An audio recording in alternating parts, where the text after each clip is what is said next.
Assalamualaikum warahmatullahi wabarakatuh.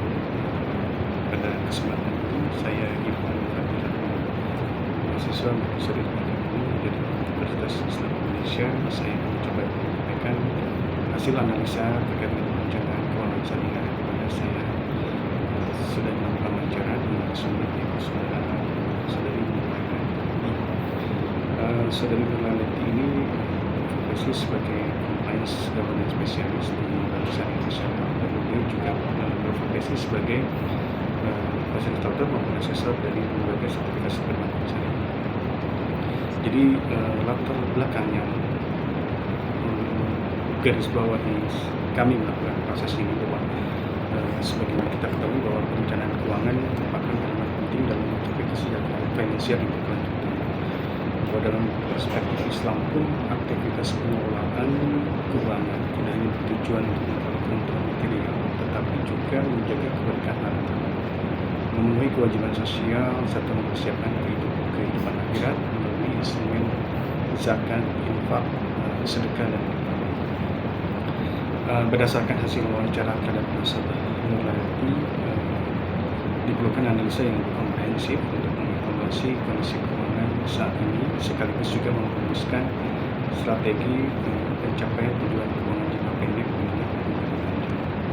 Jadi tujuan penting yang pertama adalah melakukan analisa menyeluruh terhadap kondisi keuangan nasabah berdasarkan aspek pendapatan, pengeluaran, kemudian juga aspek kewajiban serta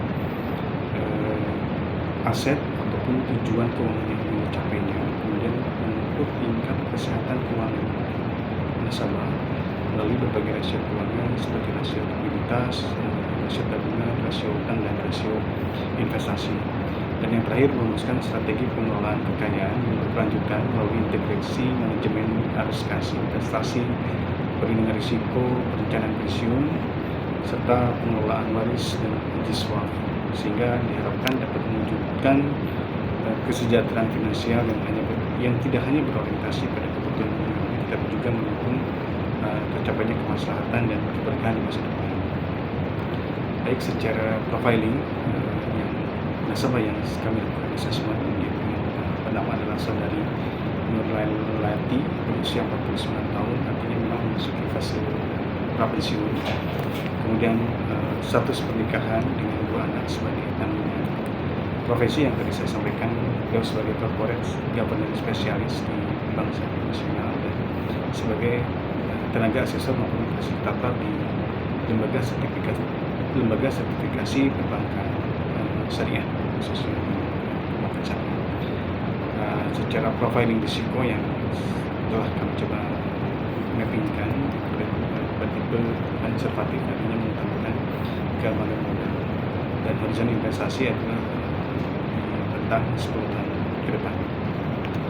Kemudian arus kas, neraca kekayaan maupun arus kas bulanan.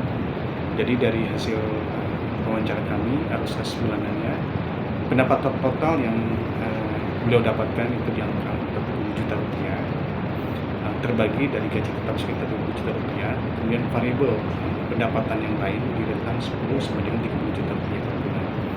Kemudian pengeluaran total di angka 19.200.000 rupiah, yang rutin di angka pengeluaran bulanan 15 juta rupiah, kemudian juga ada cicilan 3 juta rupiah, dan pengeluaran jiswaf sekitar 1,2 juta rupiah. Sehingga setiap bulannya ada surplus arus kas di angka 10,8 juta rupiah.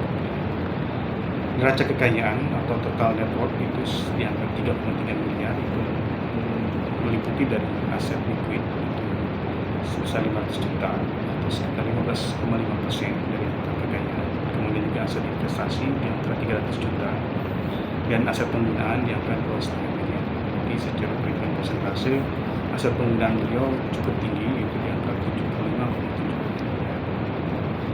Selanjutnya evaluasi rasio kesehatan keuangan yang bisa kami sampaikan bahwa terkait dengan liquidity ratio atau mengukur kemampuan kebutuhan hidup jika penghasilan berhenti semakin tinggi, di mana secara perhitungan semakin tinggi maka semakin aman. Beliau hasil analisisnya adalah 20 bulan, di mana standar ideal adalah di angka 6 sampai 15 bulan, artinya statusnya sangat aman. Kemudian untuk rasio untuk yang saving rasio, yaitu adalah mengukur disiplin penabung, kemudian dan mendekati masa pensiun di mana minimal 10%, karena beliau juga di usia 49 tahun. Rasio yang hasil analisisnya adalah setiap 20%, jadi memang cukup baik karena kan secara ideal kita 10-20%. Kemudian juga untuk debt service rasionya atau DSR itu adalah untuk mengukur seberapa besar aset pembayaran utang. Dia di angka 7,5%, dan itu juga cukup sangat aman karena rata-rata secara ideal di atas 30%, maksimal di angka 30%. Kemudian liquid asset atau net worth itu di angka 15,5% dan cukup sehat juga. Kemudian untuk net investment to net worth, yaitu investasi pengelolaan jangka panjang ya, mengukur berapa besar kekayaan untuk menghasilkan return itu di angka 9,09%. Secara ideal kan di angka 50%, artinya statusnya perlu optimalisasi. Analisis gap dari tujuan keuangannya, jadi yang bersangkutan mempunyai tujuan keuangan, ada 3 yang menjadi tujuan keuangannya. Yang pertama adalah dana pendidikan anak, kemudian dana haji dan umroh, dan dana pensiun. Untuk dana pendidikan anak, target yang beliau coba canangkan itu di angka 2 miliar, di mana pada saat ini tersedia di angka 500 juta, artinya adanya gap sebesar 1,5 miliar. Statusnya adalah sebagai prioritas daruriyat atau kebutuhan diberikan itu sebagai dana pendidikan. Kemudian dana haji dan umroh, target yang beliau coba canangkan itu di angka 300 juta, tersedia 100 juta, artinya masih ada gap 200 juta rupiah. Sehingga secara status cukup realistis karena gap juga tidak terlalu tinggi dan dibutuhkan perencanaan sekitar 2,08 juta per bulan selama 8 tahun. Kemudian dana pensiun yang coba ditargetkan di angka 2 miliar, di mana tersedia pada saat ini baru di angka 850 juta rupiah, sehingga masih ada gap sekitar 1,15 miliar rupiah. Dan artinya status terkumpul baru 42,5%, sehingga butuh alokasi yang lebih agresif untuk instrumen yang lebih produktif.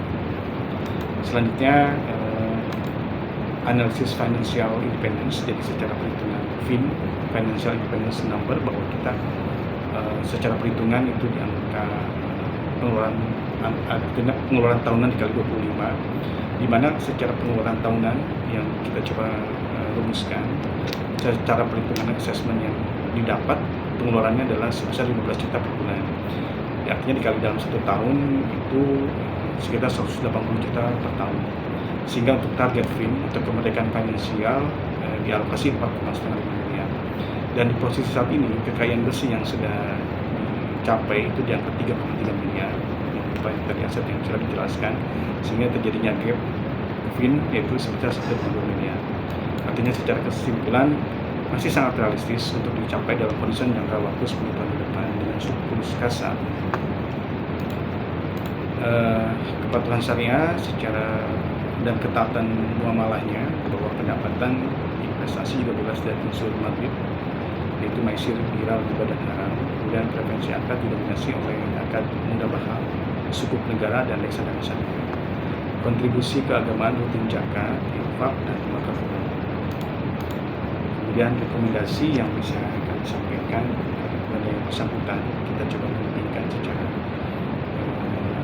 3 tahapan: jangka pendek, jangka menengah, atau jangka panjang. Di mana untuk jangka pendek 1 tahun kita coba rekomendasikan adanya restrukturisasi dana darurat, yaitu dipindahkan kelebihan idle fund tersebut ke instrumen syariah yang produktif.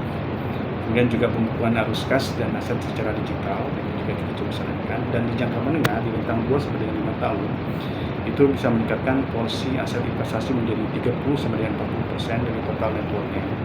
Kemudian juga memaksimalkan alokasi pada suku retail syariah dan reksadana pendapatan tetap syariah.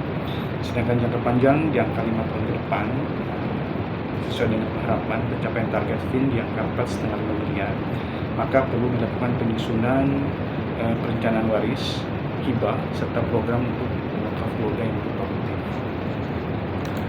Artinya rekomendasi tersebut menjadi suatu kesimpulan kami hasil dari wawancara kami kepada saudari liability.